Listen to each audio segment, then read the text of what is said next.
नमस्कार मंडळी, माझ्या थर्ड मिनी व्लॉगमध्ये तुमच्या सगळ्यांचं स्वागत आहे. तर आज मला जायचं होतं माझ्या एक्स कंपनीमध्ये एक्सपिरियन्स लेटर घेण्यासाठी. सो त्याआधी पेटपूजा करून घेतली आणि मस्तपैकी तयार झाले आणि निघाले. फ्रॉम फ्रेशर टू एक्सपिरियन्स्ड हा प्रवास खरंच खूप चांगला होता. But due to my personal reasons I resigned my job. हे माझ्यासाठी खूप कठीण होतं कारण तिथल्या सगळ्या लोकांशी एवढी अटॅचमेंट झाली होती. पण ठीक आहे, मी आता ह्यावर कायच बोलू. सो मी एक्सपिरियन्स लेटर घेतला आणि निघाले बाजाराकडे जायला. ह्या काकांची स्माईल बघा. सो मला मम्मीने सांगितली होती सांडग्यांची डाळ, ती घेऊन मी निघाले गुप्ता सँडविचकडे.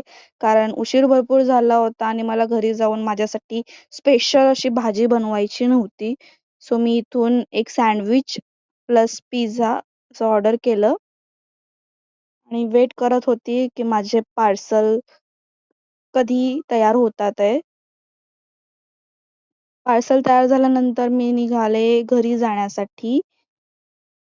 इकडे पण रिक्षामध्ये मी वाट बघते. 3 पॅसेंजर झाले नव्हते आणि मी वाटच बघत होते की कधी रिक्षा भरते आणि मी घरी जाते. मी आली आमच्या फाट्यावर. इथेही रिक्षा नव्हती. 2 वाजून गेले होते.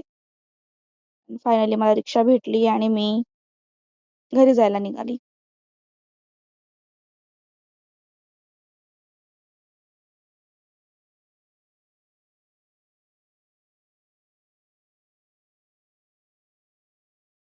फायनली मी घरी पोहोचली. मला खूप जास्त भूक लागली होती. सो सगळं आवरून मी खायला बसले. जे आणलं होतं ते. So that's it for today's mini vlog. Thank you for watching.